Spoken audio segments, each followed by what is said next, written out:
Hey guys, Joe here. Hey, what the frack? Sorry about that, it fell over. Almost like Grandma. Hey guys, Joe here. Doing a drive talk on the way home tonight because it's actually still light enough to hopefully do this. I've been doing it driving into the sun, might as well be doing it driving away from the sun. Sorry. What I want to talk about today is brands gone by and brands gone bye-bye. What you have is a lot of brand remarketing. Is that the right term? It goes all the way back to the most famous case, which of course is Cadillac using the Cavalier to build the Cimarron. When they did that, they almost killed Cadillac. The funny thing is now, if you can find a Cimarron in good shape, it's probably worth more now than it was when it was new. So keep your eyes open. But GM is not the only company that was guilty of that. GM is just the most recent to shut down many divisions because of it.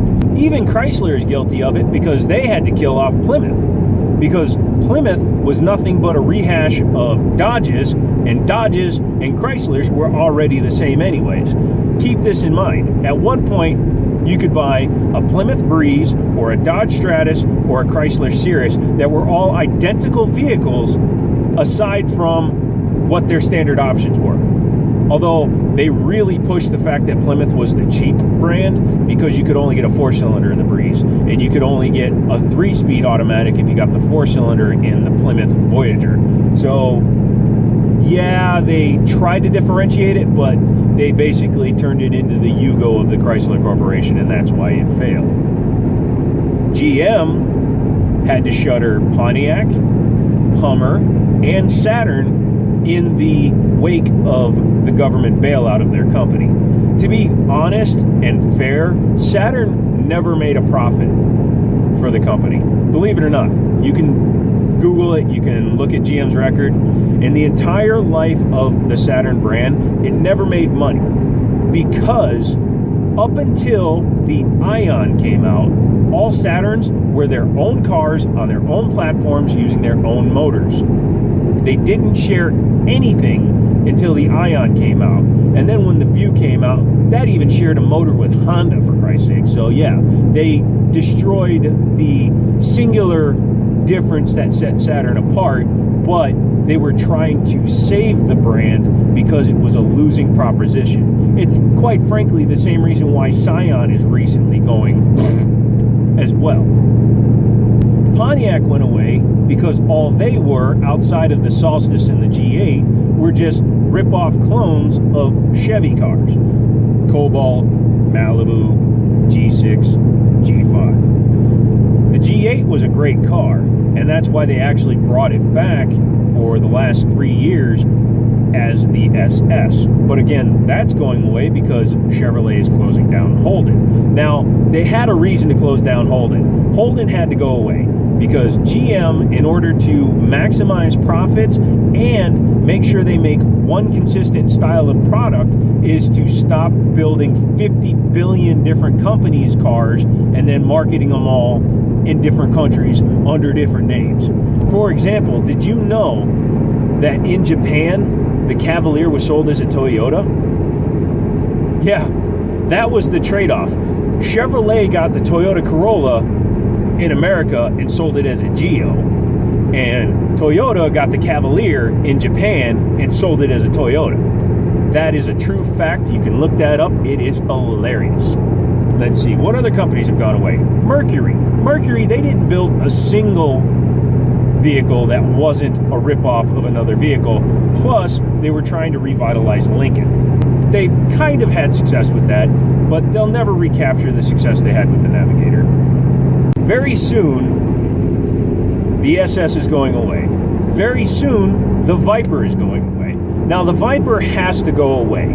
And I think Chrysler knew that, and that's why they greenlit the Hellcat program. I'm not quoting anybody. This is just speculation on my part. Feel free to throw your comments and your reasonings up there as well. But the Viper, when it was brought back after its hiatus, is a massively powerful vehicle that is a track monster. It's one of the best track cars you can buy with your money. Period. Randy Probst, is it Probst? Loves the new car.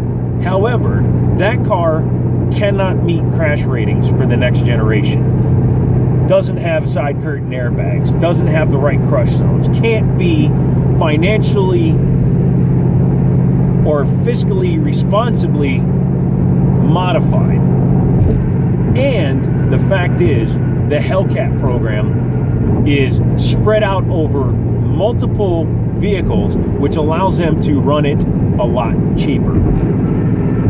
Because you have, obviously, the Hellcat Charger, the Hellcat Challenger, the upcoming Hellcat Jeep Grand Cherokee. And who knows, maybe they'll do a Hellcat Ram. Maybe they'll bring back the SRT Ram. That would be freaking BA. That means badass, in case you were wondering. But the Viper is gone. So my question to you guys is, what car do you guys miss that went away before its time? And please don't say the Aztek. And I also want to know, which cars do you think should go away? There's got to be cars that you guys hate right now. Now, I have to say, and I'm probably alone in saying this, but I think the GTR should go away. I think it should become a true halo car for Nissan. I'm not saying that it's a horrible car, although I have driven a first-year car and I hated it because I wasn't pushing it. That single clutch automatic in that son of a gun was so hard in the first year, it was horrible driving that car in town. I know I'm going to catch flack for that, but I feel that cars like the GTR should be a poster car, especially for the money they're asking. They're asking ZR1 money. They're asking Viper ACR money. And for that to happen, I think there has to be less of them. Not that there's a lot of them out there, but if you go to most Nissan dealerships, they have one on the show floor. You're not going to run into that same thing at every Dodge dealer. You're not going to run into that Hellcat in every showroom. And the Hellcat is $40,000 cheaper anyway. So anyway, that's the video for today. Please let me know what you think. And I hope that you guys are ready, because over the course of the next week, you're going to get one new car review every day. So please, hit that like button if you liked it. Hit that did not like button if you're like really mean. Are you mean? Are you the kind of guy that kicks cats? You better not be the kind of guy that kicks cats. Did you kick a cat? Otherwise, until next time, talk to you later.